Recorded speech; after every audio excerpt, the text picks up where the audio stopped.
Huh? This ain't my money. Shit. If this dude was a player, he would get cut. If he was a player, he'd get cut. He has not improved the culture. He hired the GM, who offensively has done a bang-up job. Defensively, he's done a horrible job. He hired the defensive coordinator, another horrible job. These are your groceries. You bought them, and the meal stinks. If I don't fire him this year, he got 16 games. If I would give him one of those Lovie Smith mandates. Either you win next year, or you the hell up out of here. Or we gonna strip you. Either you the hell out of here, or we gonna strip you of some of your power. Because people think, oh, Mike Mayock don't know what he's doing. John Gruden hired Mike Mayock. Mike Mayock is picking the players that John Gruden says pick. So don't give me this, Mike Mayock don't know what he's doing. John Gruden hired him. John Gruden is his boss. Period. He either needs to be stripped of some of that power, or he needs to see if Louis Riddick get this damn Chicago Bears job, like everybody's saying, if he can get his old job at Monday Night Football got back. Because at the end of the day, bro, $60 million to an NFL team is nothing. I'm gonna say it again. $60 million to a National Football League team is nothing. It is nothing. Yeah, we spoke about that. We spoke about that. As we stated, man, let's have a little fun. We're going to this. That's our last football topic for the night. Let's have a little fun before we delve into some of this seriousness. Me and you and Big Illinois were speaking in the pre-show fist fight last night, and we were talking about the best duos ever to never win a championship. We were supposed to come over the top 5. I got my top 5. Let me hear yours, and then we'll proceed and continue to rock the mic. And for those who just tuning in, this is the End of the Bench podcast. I am H-Rap B. This is built for this network. We in the building. And one more time. Good evening, family. Okay. So this was pretty rough in regards to what was going on, but I did pick quite a few. I'm gonna go with for number 5. I'm gonna go with GP and Sean Kemp. I actually like their style. They, credit was more than the duo. Like they had their role players and things like that. They ran into Jordan. Of course, they wasn't able to have perform. My number 4 is, hold on, just lost my notes in 1 second. Hold on. My number 4 is, well, it's kind of a trio. So I kind of can't really use all of they run TMC. But in regards to that, it kind of sucks. Good evening, family. So I'm going to run things. I'm going to Tim Hardaway and Mitch Richmond in regards to that to make my duo. In regards to my 3, I'm going to put this because I think it could actually go somewhere eventually down the road. I'm going to see how far it goes. And maybe I have to move them around, put them towards the end, but I'm going to say KD and Kyrie just to make it fun. My number 2. But they haven't played any games together. How are they on your list? Because projection. Oh, okay. Projection. Like I said, they maybe should have been out of dimension, but just put them around in there.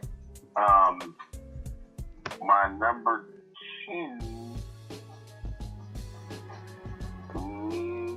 I lost my. No. I am lost. Lost my train of thought. Hold on, give me 1 second.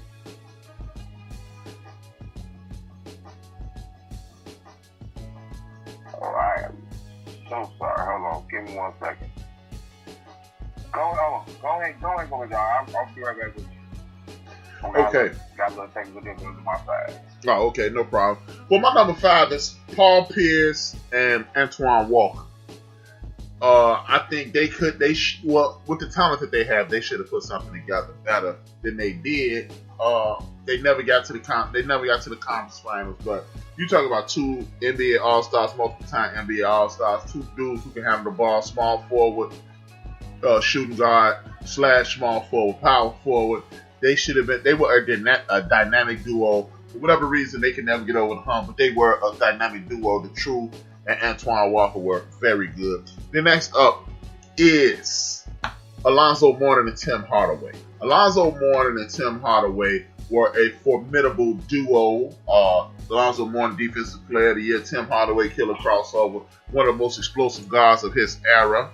Alonzo Mourning is a Hall of Famer. Eventually won an NBA championship, but they just couldn't get over the hump of the Chicago Bulls. Next up, I will say it will be Starks and Ewing.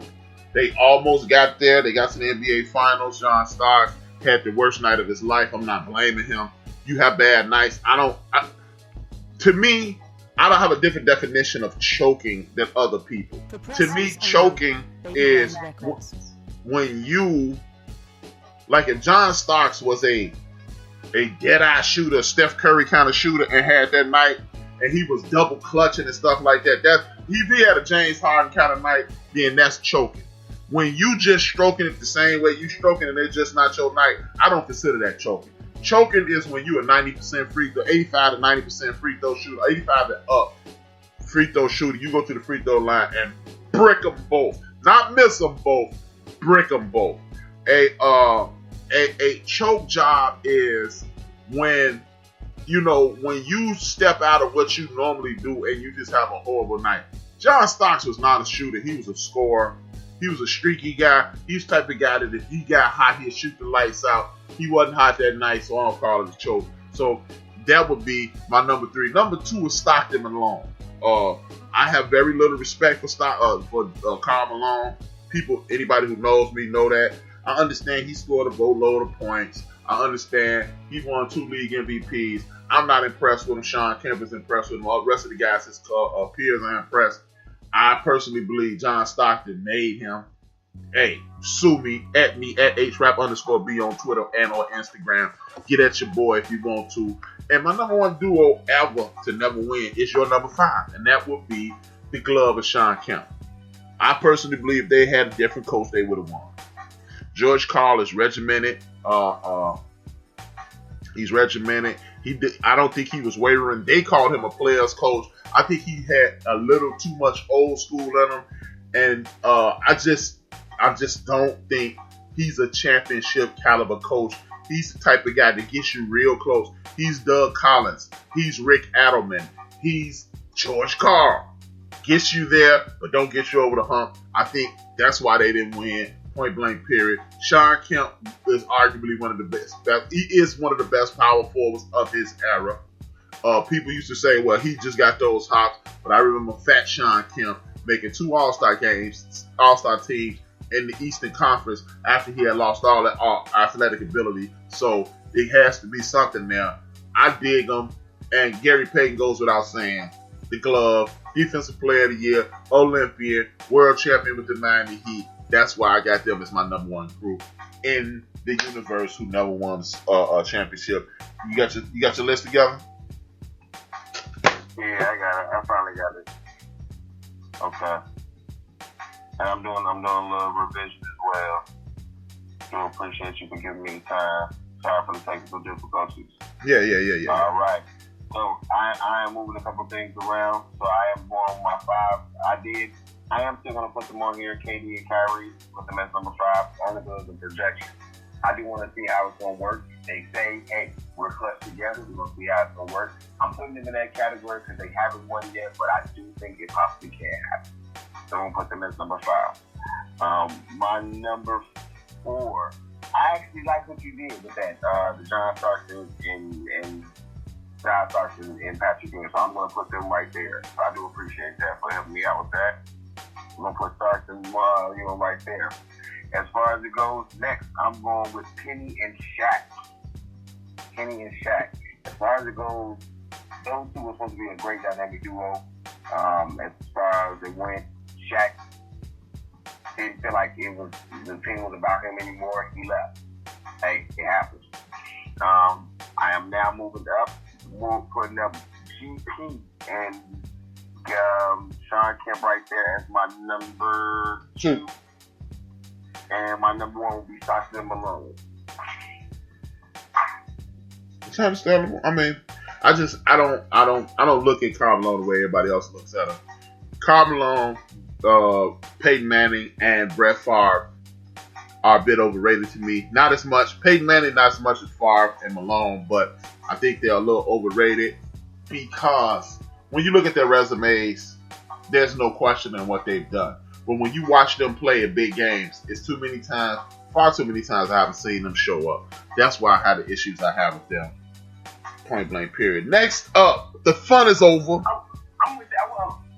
I'm with that though. But it has to be some type of correlation in regards to them working well together. Because if John Stockton was top 3, was 1, 2, or 3 in regards to assists, he's number 1. Malone is top 2 in scoring. Okay, so 1 and 2. That's definitely some correlation. So it's like that just happened to be the perfect storm in regards to, hey, I need to pass the ball. Hey, I need somebody to pass the type of thing. So that was just I mean, at the end of the day, you still have to make the shots. Right. At the end of the day, you still have to make the shots. You still have to show up every night. You still have to run the floor. But I'm a dude who is about skill. I'm about the eye test. Shannon Sharp gave me affirmation. I knew that was gonna happen. You know what I'm talking about. I predicted that. Remember? Shannon Sharp gave affirmation to my theory. Like, remember me and Big Illinois was doing a debate a couple weeks ago, and he was like quarterback rating, and he was talking about statistics, and I always, my stance on statistics. I really don't put a whole lot of statistics. I go by the eye test.